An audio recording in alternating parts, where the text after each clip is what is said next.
So, ito yung device. Ganito lang siya i-unlock mga kaibigan. Lagay nyo lang yung chip together with the SIM. Yung SIM na gagamitin, super basic lang. Ayan. So, pupunta siya dito, click nyo lang yung, depende yan eh. Kapag ka iPhone 12 pataas, pag 5G yung unit nyo, ito yung click nyo. Pero kapag hindi naman 5G, ito lang, Super TMSI.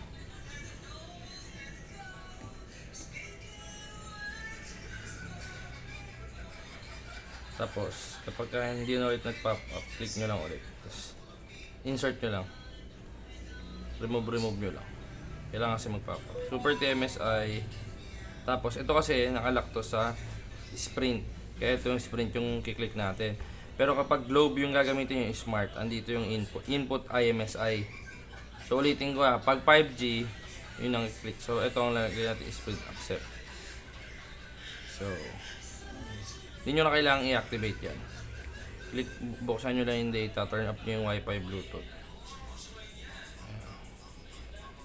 Cellular, tapos data roaming. Click nyo yung LTE, tapos punta kayo network selection. Double click, dapat na magkakaroon ng check.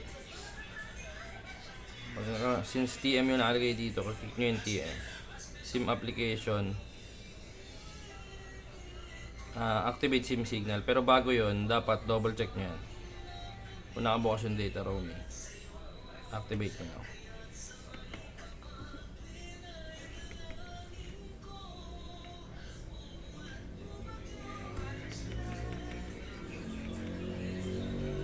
So yun lang yung gagawin nyo kapag mag-activate ng GPP. So yun lang yung technique. So XR to. Sa inyo, huwag nyo yung connect, di natin connect sa Wi-Fi yan. Tayo lang natin, magkakaroon niya ng signal.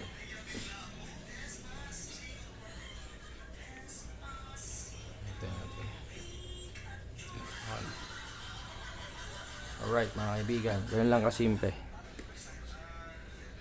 Okay. So, nakadepende yun kung saan siya nakalock. May mga code akong bibigay. Input IMSI. So, yun lang yung process na gagawin nyo. So, nababago lang yung process ng pagpili ng carrier. Depende kung saan nakalock yung cellphone.